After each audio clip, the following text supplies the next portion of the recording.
it just becomes, for lack of a better term, noun soup. And it's not helpful. It's not lying. It's not stretching the truth. It is quite literally, this information is not relevant to you. It is just going to confuse you. And really, and finding that fine line between what is enough information to accurately display what I need to communicate without getting them trapped, looking for red herrings, looking for this, looking for that.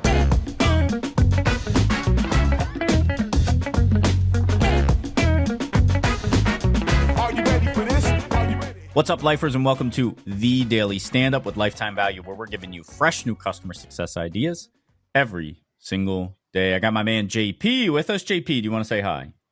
I'm off mute. He's off mute. And we got Rob with us. Rob, can you say hi, not muted? That makes two of us. Yeah. And we've got Andrew with us. Andrew, can you say hi, please? Hey, hello. I'm not on mute. None of us are. Fantastic. We know how to do this thing. I am your host. My name is Dylan Young. Andrew, thank you so much for being here. Can you please introduce yourself? Yeah, Dylan, thanks for having me. Hi, everybody. I'm Andrew Henderson. By day, I am one of two senior managers of client success at a company called GoodRx, where we offer cash offers, pharmaceuticals, and for other generic and branded drugs. If you've heard of us, great. If you haven't, that's probably for the better because you don't need it. Cool. Yeah. And then by night, outside of work, I am also a podcaster. I co-host a podcast called Debate This. It is a comedy show about comics and video games. Our format is we try to do the video game podcast differently. So basically, one of us brings a very hypothetical question to the table, like, what's the best color of Yoshi? Or if you had one item from The Legend of Zelda that was going to save your life and you're trapped on a deserted island, what would that one item be? And then the other three bring an answer and we argue it. It's all for fun. It's all for laughs. We've been doing it for 8 years now. Yeah. So it's a good time. It's been a really fun hobby to have a good creative outlet, as I'm sure that you guys can attest. The answer is the Ocarina of Time, correct? That is the lame answer, Dylan. It's the only one I know. Does he have a sword too? Is that what you would bring? Anything that can warp you out of the island is the quitter's answer. Okay, yeah. Well, I'm a quitter. Well, anybody who listens to this podcast knows I'm a quitter. Anyway, Andrew, you know what we do here? We ask one question of every single guest, and that is, what is on your mind when it comes to customer success? Can you tell us what that is for you? Yeah, love this question. I think for me, thesis behind what makes a really good customer success, client success, account manager, whatever, we have a lot of words for the same thing. Mm-hmm. This is inherently a communication job. It is, whether that is verbal, whether that's written, however you're communicating, this particular role is all about how you are delivering a message, what level of information you give, how you give it, and what you are saying that's going to both satisfy and also not lead to more questions. I got JP on that one. Period. Is that period? Okay. All right. I want to give this to JP because he's nodding his head. He's got a big old smile on his face. JP, what do you have to say about this? So I always try to avoid what I would call tennis with a customer. This is like, a lot of the communication happens via email. And so with email, it's like many forms of communication, it's an imperfect form of communication. There's things that can get lost in the sauce very easily. And if there's anything that's going to like save you time as a customer success manager, when you are, especially if you're dealing with, you have multiple demands, your customer's not the only people you're getting emails from either, right? Like you're getting it from like all sides here. I think that the less tennis you play, in other words, the less sort of points you have in resolving an issue with the customer, like the more effective that communication was. And so when I respond to a customer, part of what that is also what's not said. For example, depending on the type of message I get from a customer in context, I could answer them right away. Maybe I'll answer them right away. But I may also, maybe I'll wait an hour, depending on what it is. Maybe that makes some sense. Maybe if they ask me a larger question, understanding that context, I may take a little bit more time to respond because I want to give a more sort of thorough and robust answer. Sometimes I have to choose between if I can recognize the can of worms earlier, where a customer is asking me a question, but maybe like Rob talks about the whys that that they get asked.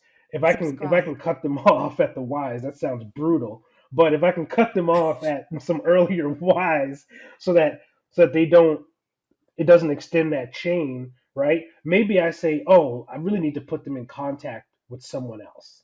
Like maybe Mm-hmm. this is actually the most effective thing.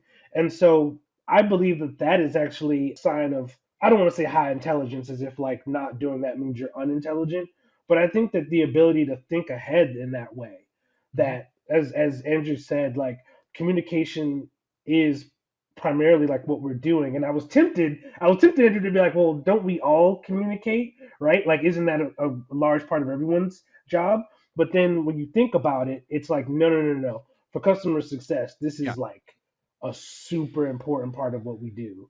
So Communication is like swimming and running. Everyone does it. Everyone can do it. It's the difference of doing it well. agree. What I thought of with tennis is this is like a standard tech support concept is how many touches does a ticket need before it gets resolved? Yep. And so Yep. support folks are trained to think in those steps of like, oh crap, if it's taken more than 3, 4, 5 touches, we got to figure something else out because we know that we're going to get bad satisfaction scores on this ticket. Andrew, I have a question for you maybe around as a manager, how you teach better communication or what questions do you prompt a CSM to think about or an account manager to think about to get better at this?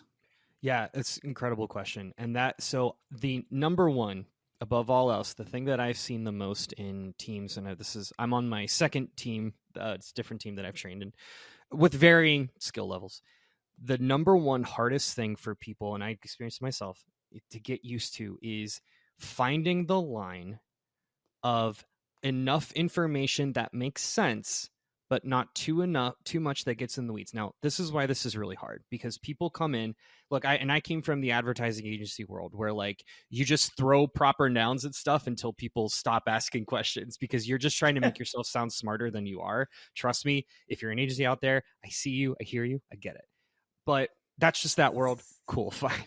But when you make that transition like I did, now I found myself, I worked at prior to my current role, I was at another company called Cover My Meds, which again, if you know about it, if you don't know about this, congratulations. It's all about prior authorization in the healthcare space. It's a nightmare. We don't need to go there. But trying to explain these like very nuanced, very difficult things that nobody that not in that space will have any, frame of reference to, right? Like it just becomes, for lack of a better term, noun soup.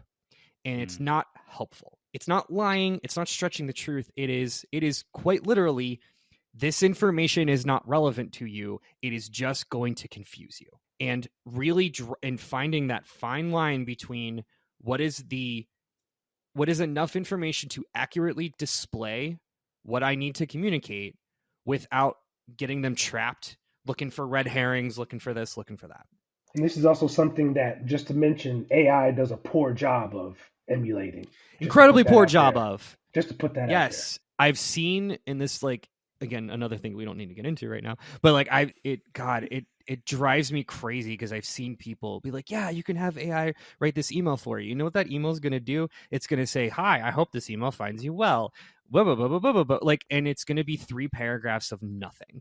And who's reading that? I'm not reading that. I don't have that kind of time. I don't have that kind of attention span. It's 2025, man. Who's reading this? I put that email back into my AI. Yep. So it can translate for me. Rob, why don't you jump in here? You know what I'm thinking about? Speaking of tennis, I was working with a team once, and I got into an argument with this client, believe it or not. And I believe it. So this is interesting. I want your opinions on this, everybody here. So the task of the engagement was, let's get our first response time down from our support team. And we took a while to look at years of historical data. And what we realized is first response time was supposed to get under an hour. But what happened was, like, there was a very high first touch resolution rate on tickets. Very high. Like one of the highest I've seen.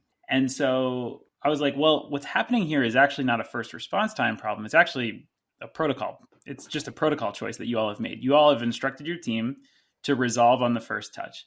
If you want, we could change that protocol and we can get first response time down tomorrow. All we do is we train the team, just respond and just say, got it, looking into it. Easy peasy. You don't have to be paying me for this advice.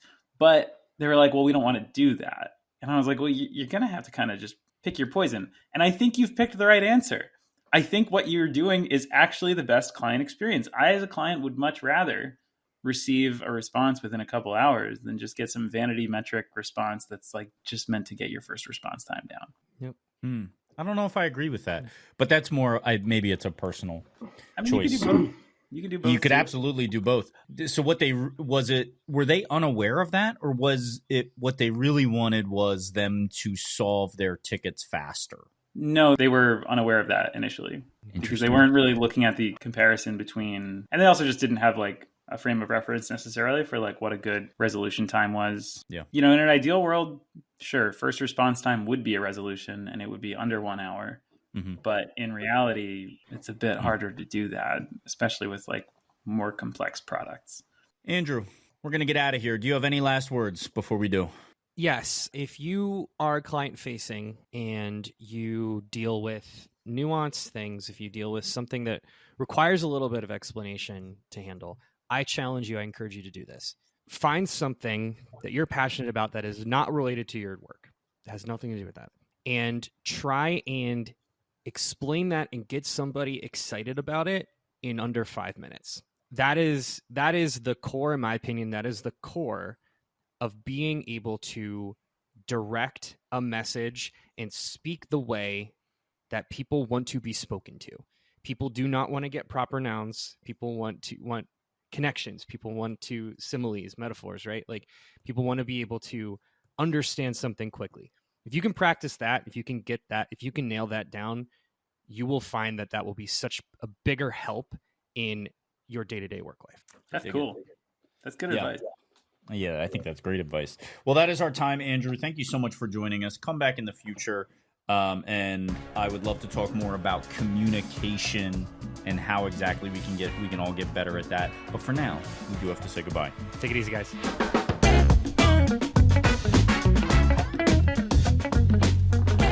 You've been listening to The Daily Stand-Up by Lifetime Value. Please note that the views expressed in these conversations are attributed only to those individuals on this recording and do not necessarily reflect the views and opinions of their respective employers. For all general inquiries, please reach out via email to hello@lifetimevaluemedia.com. To learn more about advertising on The Daily Stand-Up and the Lifetime Value Media Network, please reach out via email to advertising@lifetimevaluemedia.com. Find us on YouTube at Lifetime Value and find us on the socials at Lifetime Value Media. Until next time.